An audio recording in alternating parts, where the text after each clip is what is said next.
Le grand philosophe musulman Muhyiddin Ibn al-Arabi, dans un contexte similaire de celui du premier siècle de l'islam, attirait l'attention des promoteurs qui voulaient proposer le soufisme comme alternative de l'islam sunnite. Il leur disait ceci: le sentiment de culpabilité reste comme toujours le déclencheur de toute réforme objective.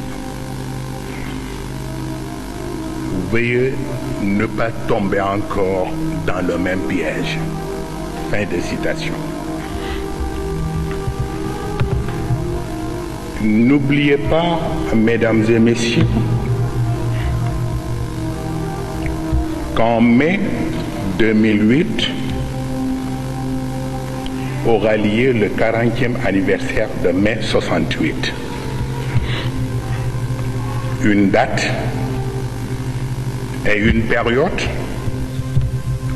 où l'on a vu naître un mouvement de protestation dans le monde.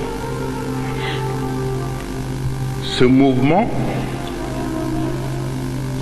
qui a eu tant d'influence sur le comportement de nos sociétés, toutes générations confondues. Donc, l'événement d'aujourd'hui vient pour s'interroger et trouver des réponses. Car dans ce monde du XXIe siècle, on nous parle de tout et sans gêne.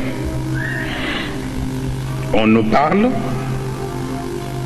de capitalisme de catastrophe. On nous parle de bazar humanitaire. On nous parle de la richesse de la pauvreté, pauvreté choisie ou pauvreté subie. On nous parle du mariage en tant que défouloir de nos pulsions de violence. On ne parle pas de la femme en tant que symbole de noblesse, de dignité et de sagesse, mais on nous parle des sexes symboles, objet de tous les dérapages. On nous parle aussi de la folie d'orgueil, qui est pire que l'handicap physique. On nous parle aussi des idées et des pensées instrumentalisées. On nous parle des révoltes sponsorisées. On nous parle de presse people ou bien de presse à scandale. On nous parle aussi de l'Internet comme une fausse révolution, mais on nous parle surtout de purification spirituelle qui est beaucoup plus dangereuse que la purification ethnique.